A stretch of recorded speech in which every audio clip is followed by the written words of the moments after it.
Father, thank you for safely bringing us to the end of this semester, and thank you for all the things we've gotten to study together in this class. I pray that in this last week that you'll use this class as a means of grace to help us put the pieces together in a way that will bring you great honor and that will work grace in our lives so that we love you and love other people. We come and we make our prayer not claiming in any way inherent superiority over anyone else, but we come as recipients of your sovereign grace that you've shown pity to us and you've called us to yourself. I pray that you would make that grace powerful in our lives, for it's in Christ's name that we pray. Amen. Do remember to work on your memory verses. I've had a number of people who've already come around. I can't remember exactly what the percentage of your final grade the memory verses are, but it's a significant point, so don't neglect to do that. And notice the deadline for that will be 5 on Friday, so you need to come by my office. After class is a great time. If I'm in my office, just knock on the door. It takes 5 minutes, but make sure that you do that sometime between now and end of business on Friday.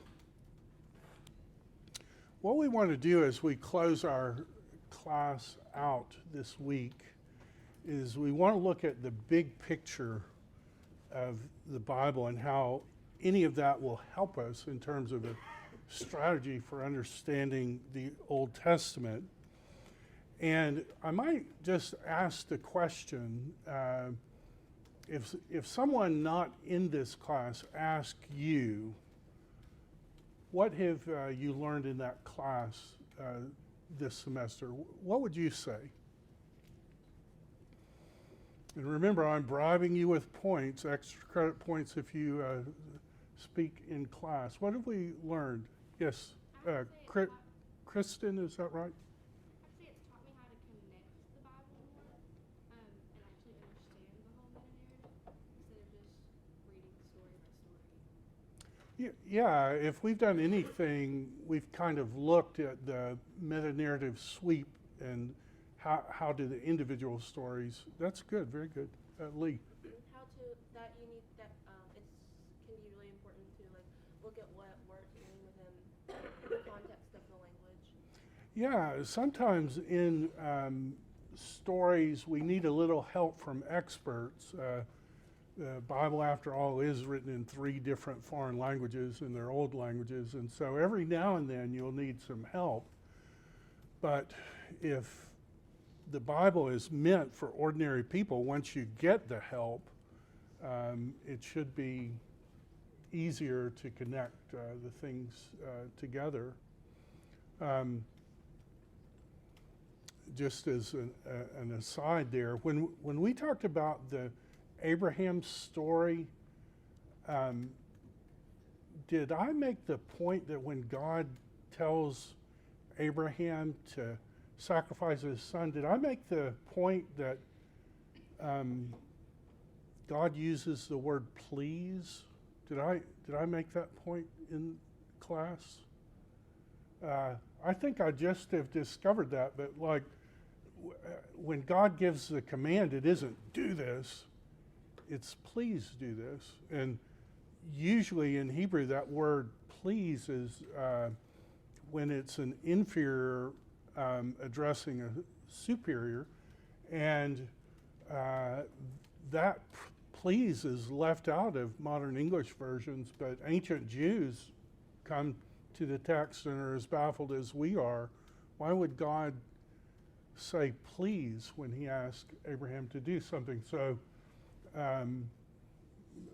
we all need a little help from experts, but once we have the help, we can ask the good questions. So that's a great comment, Lee, about sometimes individual words can be important. What else? If someone said, what have you learned in this class? What would you say? Sammy? For me, it's definitely taught me to not just read something and go, oh, that's nice, and then turn the page. It's like, why does it say that? Since everything in Scripture is there for a reason, it's just kind of reinforced in my mind that it's written that way for a specific purpose. So what is it really trying to say? Yeah, why are the dates there? Why are the places there? Why are the names there? Good, very good. Well, that's exactly the kind of things that I hoped all of you would walk away with. And I think that's helpful once you realize that's what's going on. I imagine that one of the things you might say to someone is there's a connection between the end of the Bible and the beginning of the Bible. When you read the stories, to recognize that somehow the end of the story is connected to the beginning of the story. And what are some of the connections we could make if we embrace that point and said, okay, the end is related to the beginning? What are some connections that you could see there?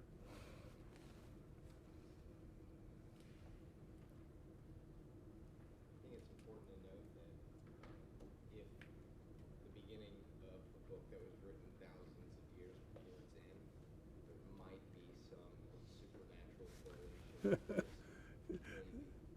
That's right. Supernatural.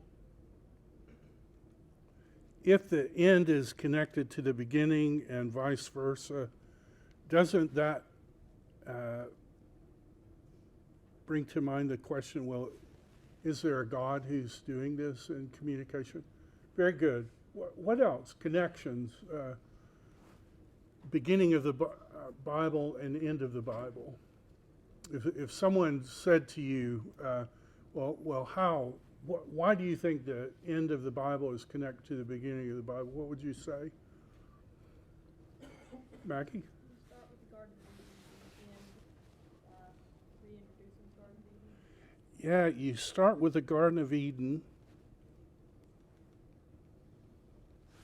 and you end with it's a garden of Eden, but it's become the city of God.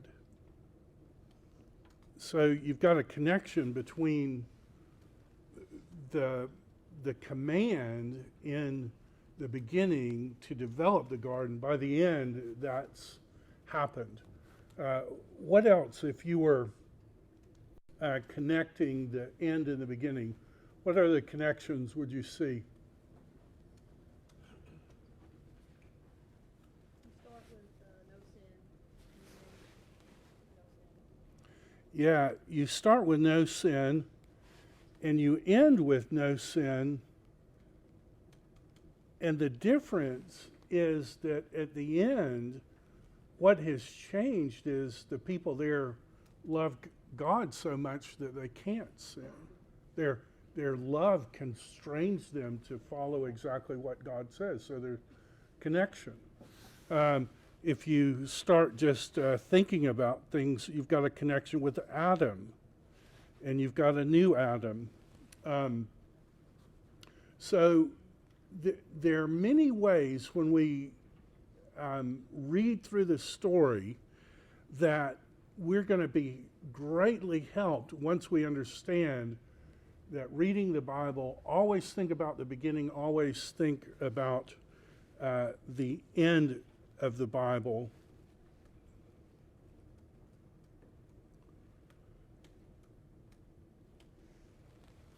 I like this diagram from Sandra Richter in her book, The Epic of Eden, because it underscores the idea that in Eden, all people were there with God.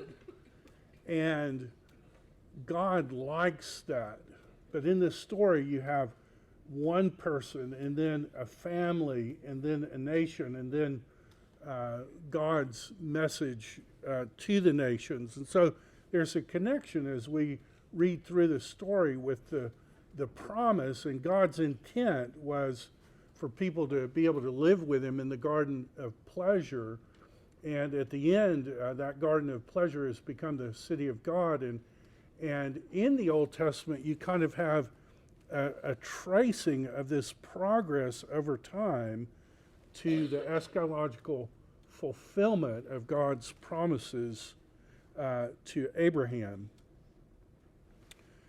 We start out in the story, we're looking for the Garden of Eden, and at first you think, well, okay, maybe the Garden of Eden is here, but you know, it really doesn't seem like the description corresponds with what God is saying. And then so you think, well, maybe the Garden of Eden is here, but still somehow there's something in the description that doesn't seem to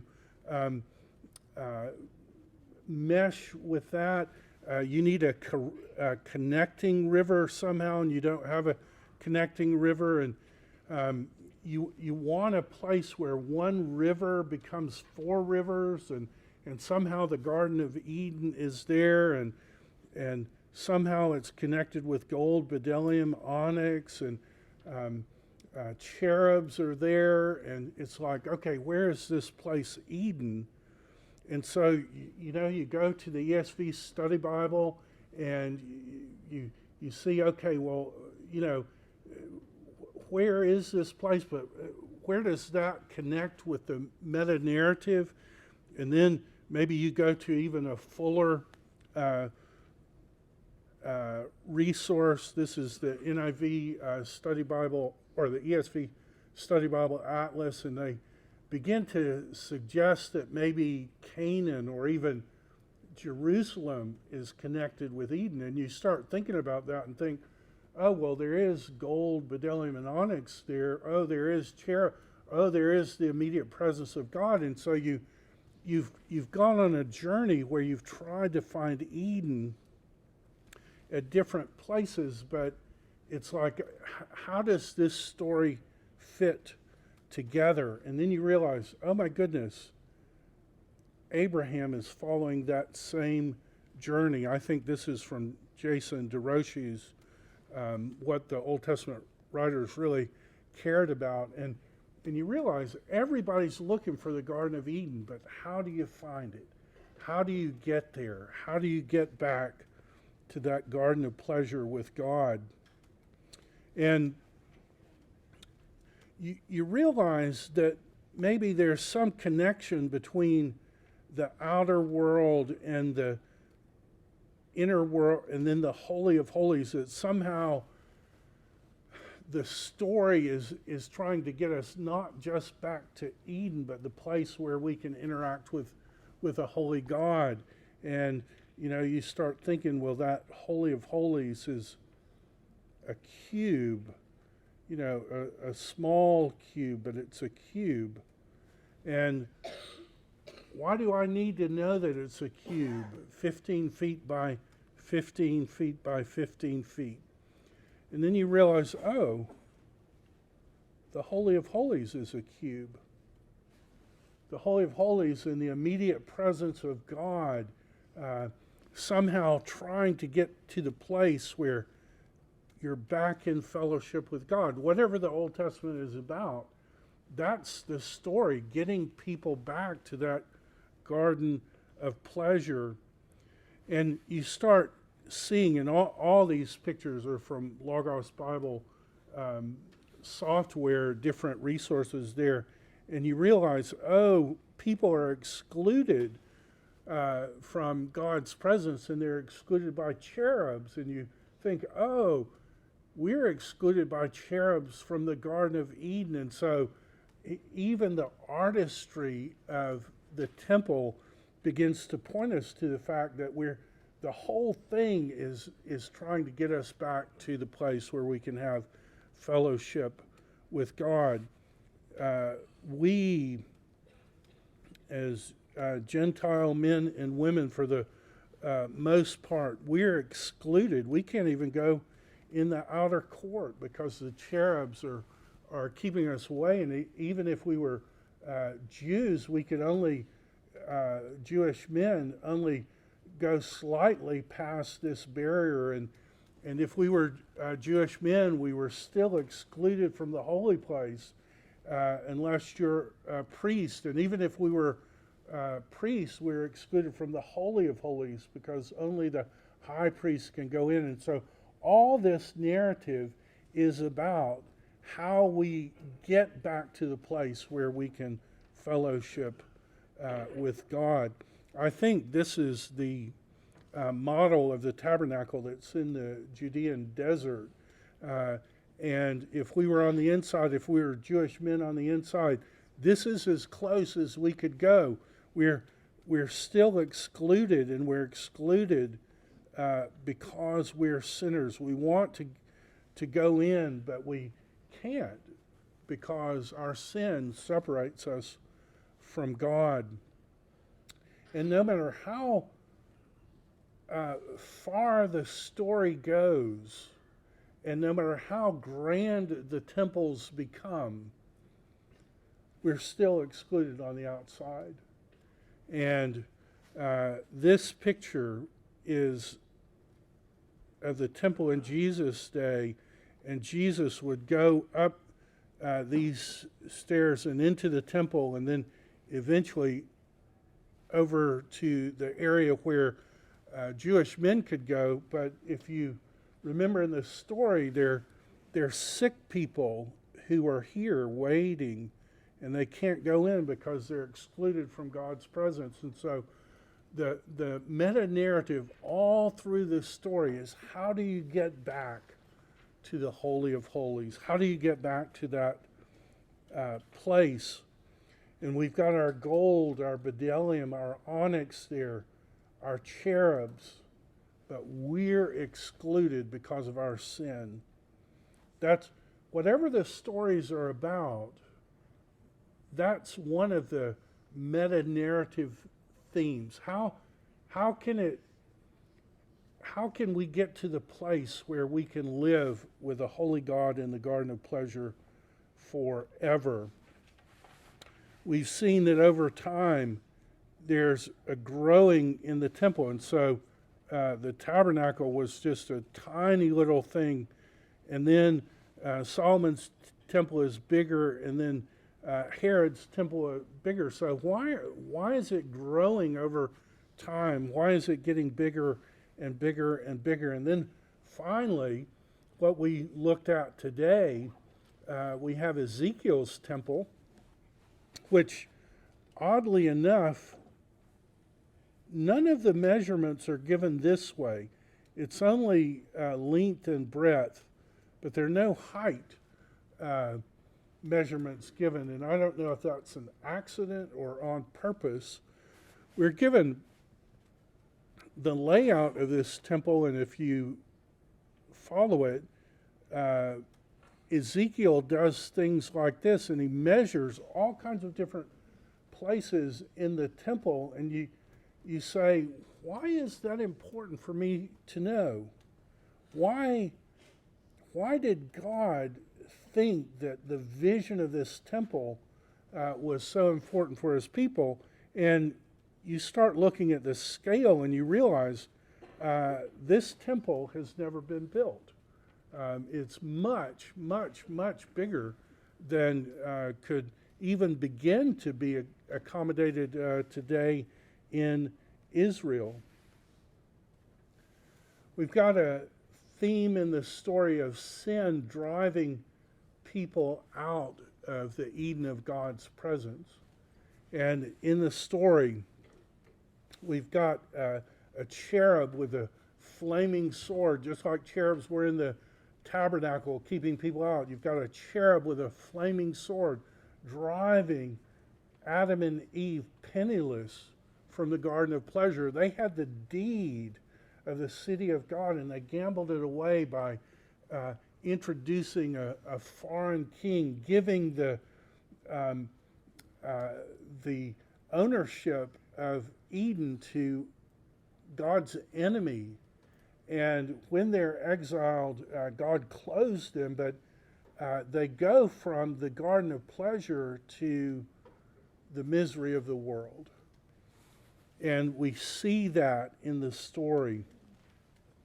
And I don't know if you've made this connection before, but do you realize that when you start talking about the conquest and God driving the wicked people out of the land of Canaan, do you realize that that's repeating in the story, God driving Adam and Eve out of Eden? Adam and Eve are the wicked Canaanites who are being driven out. And so you have in this story, oh great, God's going to drive the bad people out. You know, whoever doesn't want to live right, God's going to drive them out. But the problem is, if I'm in that conquering army driving the bad people out of the land of Canaan, if I'm in the tribe of Judah, we're all half Canaanite, because Judah married a Canaanite woman and fathered children from his own daughter-in-law. All his kids are half Canaanite and even incestuously half Canaanite. And so if we're going to drive all the bad people out, well, what does that mean for me if I'm one of the bad people? And so in the story, you have this drive the bad people out, but then somewhere along the way, there's the realization, hey, I'm not part of the good people, I'm part of the bad people. How does that story play out? And we've seen with the leader there is named Joshua, and Joshua takes over from Moses and brings the people in. And we've seen in the New Testament that this word Joshua is the exact word Jesus, that Jesus is the Joshua. And then you start realizing in this story, ultimately, Jesus, who incarnated in the line of Judah, Jesus is the one who's going to die as the Canaanite kings died, cursed on a tree. And by dying that death of the Canaanite king, somehow he's driving out the Canaanites, but he's doing it in a way that doesn't kill you and me. It's a grand meta-narrative story. In the Old Testament, when the people sinned, eventually, even though they had a provision of a grand temple, because they sinned so much, eventually God let that temple be destroyed, and the rebellious people perished in their rebellion. God's setup in the tabernacle was taken away, and so the people had no way to get back to that garden flowing with milk and honey, and the place where God, a holy God, could interact with them. In the story, throughout the story, we have this idea of altars, and the very first altar that was made by God in Eden, when, as he's kicking them out, he sacrifices an animal to clothe their nakedness. And God's people have always been the kind of people who care for the widow and the orphan, always been the kind of people who clothe the naked. And God was doing exactly what he wanted his people to do, because he clothed the naked pair as they go into the exile and misery because of their own sin. And so throughout the story, you have all these different altars described, because at the heart of what the text is telling us is saying there will be a provision. There will be something that happens that's going to fix the rebellion of the cosmic traitors who've given away Eden. And that sacrifice is going to be key to getting people back into the presence of God. And we see that God there, the Lord God, is the one who made garments of skin. He made garments of skin by sacrificing an innocent animal and clothing them. That's a key part of the meta narrative. And so when we ask the question, what connects the Old Testament and the New, if the beginning and end are connected and you have the journey back to the Garden of Eden and the Garden of Eden becoming the city of God, what is it that connects those two things? And the thing that connects is the new covenant. When Jesus was about to die on the cross and instituted the Lord's Supper, he included in those words, this is the new covenant in my blood. God who had made the very first sacrifice, God who allowed Abraham to wrestle with the idea of offering a son, God, the Father representing the triune God in the triune God's unity, said to the world, this is my beloved Son. And so the sacrifice that God was making to clothe Adam and Eve was not the sacrifice of an innocent animal, but rather the sacrifice of the incarnate Son of God. And the new covenant is then connecting this story with the exile from God's presence to being ushered back in, and the thing that fixes it for us is the new covenant, what Jesus came to do. And that's why this passage that we're memorizing, Ezekiel 36, which is simply the study Bible notes to Jeremiah 31, Ezekiel 36 is what explains to us what the new covenant is. That God is giving his people a new heart so that they'll walk in his ways. And if they walk in his ways, they'll never be kicked out of the Garden of Eden. And so what God is doing by giving a new heart, he's creating a people who will love God so much that they'll do anything for God. And when they love God so much they'll do anything for God, you're never going to love God and he doesn't love you back more. The key to the Garden of Eden is having this new heart. And what does Ezekiel 36 say? Ezekiel 36 says that God is going to give that new heart to his people. And so the key, what connects the beginning of the Bible and the end of the Bible, what gets people back into the Garden of Pleasure, what turns the Garden of Pleasure into the city of God, is a people who are going to be right people and who love God for who he is and who love the truth. And the truth is that God is the most righteous person, the most holy person, the most wise person. And when you have a people that love God like that, what's going to result is the Garden of Pleasure.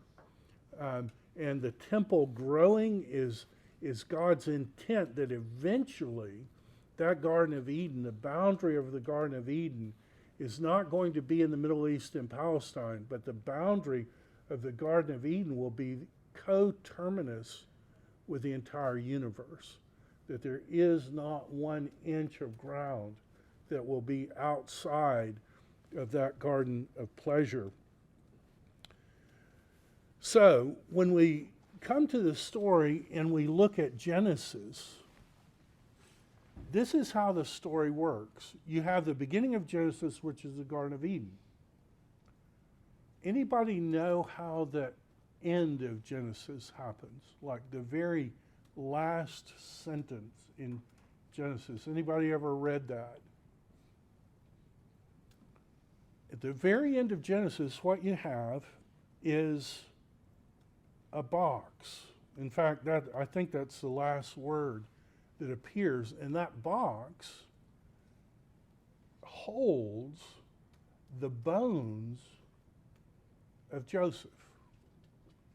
You go from the Garden of Eden to a box full of bones in Egypt. You start with fellowship with God, two people who are going to live together forever, and they're going to fill the whole world with babies. They're never going to age. They're always going to have each other. They're always going to have God. And by the end of Genesis, you end up with one person who's alone in a coffin in the land of slavery, exiled from the Garden of Eden. Genesis is a picture of what happens apart from God. Without God, you always end up in a box full of bones. Without God, you always end in the land of exile. Without God, you always end up alone. Without God, you always end up dead, dark, without form and void, separated. And Genesis tells that story. But in the middle of this story, you have this testimony to God's grace, and that somehow God, along the way, is making promises that people are going to end up back in the Garden of Eden. But at first, it doesn't look like those promises are going to come true. But God makes the promises, and God's putting in the hearts of his people the idea that somehow there's going to be a restoration. In Genesis, that restoration hasn't happened yet, but the promise is there. When we come to Exodus, the same story happens. We have, in Exodus, we have God's people, and they're in the land of slavery, and they're oppressed, and they can't free themselves, and they're crying out to God. And God had made promises to those people, and so God hears and God does something about it. And so what we have is you start in slavery to sin, but by the end, you have the tabernacle has been built, and the tabernacle looks like the Garden of Eden, and there's cherubs there and gold there and a mysterious water source there, and God somehow is in that little cube at the heart of the tabernacle. And so when we come to the story, that's what we have, the going from slavery to the place where we can visualize better this restoration of the Garden of Eden. And in many ways, the book of Exodus is a small-scale picture of what happens to a believer in salvation. Jesus said, any man, any person who commits a sin, you say it with me, what is that person? That person is a slave to sin. You and I were born into slavery, a slavery to sin. And it was a slavery that we inherited from our first forefathers, our first parents, Adam and Eve. And we're born with this thing that makes us wrong before God, and we ratify that spiritual deadness every single day of our lives. We recapitulate the choice that Adam and Eve made, and the result is box full of bones in the land of slavery. The result is being oppressed by this terrible person who set himself up as the emperor, this spiritual Pharaoh that demands that we make bricks without straw. And that's the lot of everyone. If you turn from God, that's how it's going to end up, given enough time. We are all slaves to sin, but when people cry out to God, God always answers. And what we have in the Exodus is God's answer. And in the middle of that story is Passover. And Passover is the event that freed people from slavery to Pharaoh and began them on a journey that was designed to end in the Garden of Eden. And when you come to that story of Passover, you realize in the New Testament, Jesus died on Passover. Jesus is doing what the Old Testament always pointed toward. He's freeing anyone who'll come to him. He's freeing them from their slavery to sin. And he's starting us on a journey that ultimately will end up in the restored Garden of Eden. And so in Exodus, that's what you have. The beginning starts in slavery, but at the end, you have this place where the presence of God is there. We're not quite fully inside yet, but we get a small scale vision of that. And so our life on earth is kind of the story of the book of Exodus, going out of slavery to sin and going back to the Garden of Eden. And if you've ever tried to read through the Bible, you probably read Genesis and Exodus, and then you come to that book, Leviticus, and you think, I just don't get what this is about. It seems to be one random weird law after another.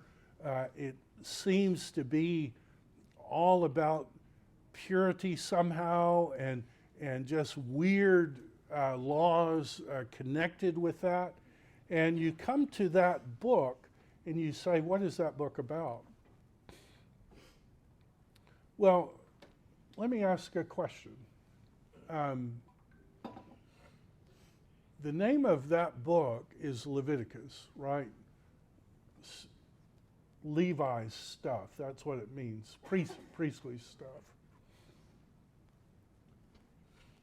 Is that the name of the book in Hebrew?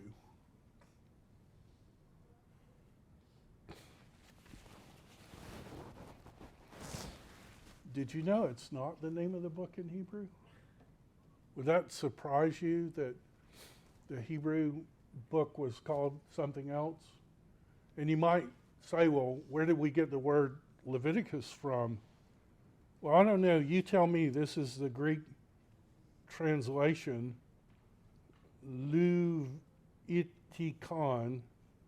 priestly stuff. I guess that's where we get it.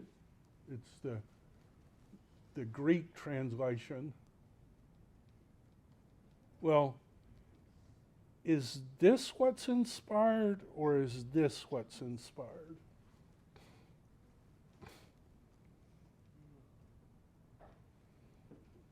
I think this is what God wrote down.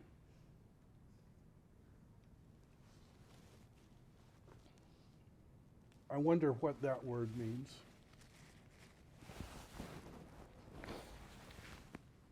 That word, in fact, most of the books do this, is simply the first word of the first line.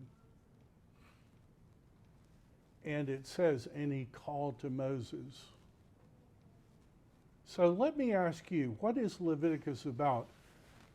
Freedom, slavery to sin, God builds a tabernacle. God is in the tabernacle, and he's calling to Moses saying, come here. What is Leviticus about? It's about God's invitation back to the Garden of Eden. Come, be a part of the family, move in, pick your room out, live in God's palace. And oh, by the way, you just have to be completely holy and completely pure to do it.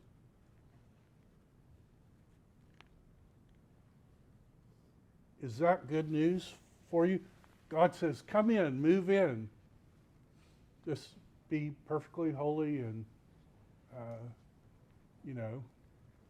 just follow all these holiness things. Just come in, move in right now. Just be pure. Is that good news to you? I don't know if it's good news to you, but it's not good news to me. Because I may be not a slave anymore in spiritual Egypt. But I don't know about you, but I got issues. I got baggage. I got things that if I go into the presence of the Holy God, fire's going to come out and destroy me. And you know what?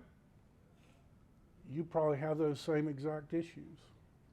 God says, come in, move in, just be holy. And it's like, well, what do I do when I just have a grumpy day and I just don't want to do what's right? Can I get a witness? Anybody? You know? Because in the Old Testament, what happens is fire comes over God.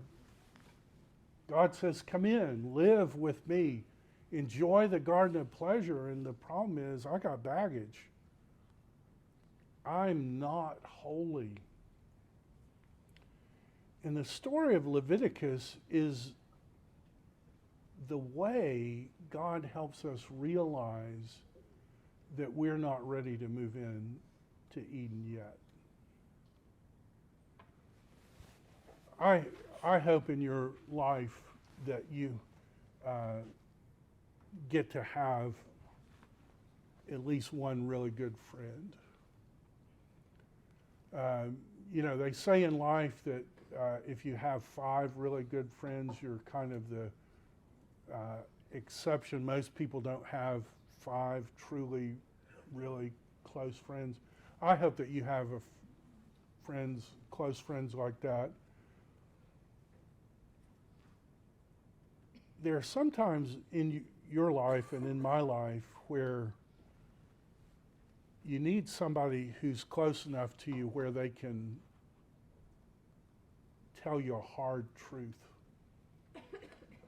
You can't do that for everybody. You have to be really close, but if you've got a really close friend and you need to hear a hard truth, I hope you have a friend like that in your life.